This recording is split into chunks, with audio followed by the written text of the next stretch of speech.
నా పేరు సతీష్ రెడ్డి అండి. నేను ప్రిస్ట్ యూనివర్సిటీ రీజనల్ హెడ్. మా రిప్రజెంటేటివ్ మీతో అఫీషియల్గా మాట్లాడతారు. ఏమేమి ప్రోగ్రామ్స్ అవైలబుల్ చేస్తున్నామో. మేము బీటెక్లో వచ్చేసి ఆల్ ప్రోగ్రామ్స్ రీజనల్ హెడ్ అయినా మీకు మొత్తం అంతా కూడా దీని గురించి మొత్తం మీకు ఎక్స్ప్లెయిన్ చేస్తారు. నమస్తే అండి. ప్రిస్ట్ యూనివర్సిటీ తంజావూరులో లొకేట్ అయ్యింది. సో దాదాపు తమిళనాడులోనే one of the largest educational society. So మాకు ఆల్ ఓవర్ తమిళనాడు 5 క్యాంపసెస్ ఉన్నాయి. Every year more than 10,000 students పాస్అవుట్ అవుతూ ఉంటారు. ఈ ఇయర్ స్పెషల్గా మామూలుగా తెలుగు స్టూడెంట్స్ని టార్గెట్ చేస్తున్నాం. ఎవ్రీ ఇయర్ దాదాపు 300+ తెలుగు స్టూడెంట్స్ జాయిన్ అవుతారండి.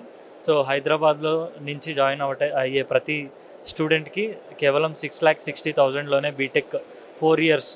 So CSE family, artificial intelligence కానీ, మిషన్ లెర్నింగ్ కానీ, డేటా సైన్స్ కానీ, సైబర్ సెక్యూరిటీ కానీ ఫినిష్ అయ్యే విధంగా మనం ప్లాన్ చేసి సో ఎవ్రీ స్టూడెంట్కి క్వాలిటీ ఆఫ్ ఎడ్యుకేషన్ ఇవ్వాలనే ఆలోచనతో చాలా ఫీజు తక్కువతో అందరికీ మామూలుగా విత్ గుడ్ ఫుడ్ అకామిడేషన్ మనం ప్రొవైడ్ చేస్తున్నాం. Thank you.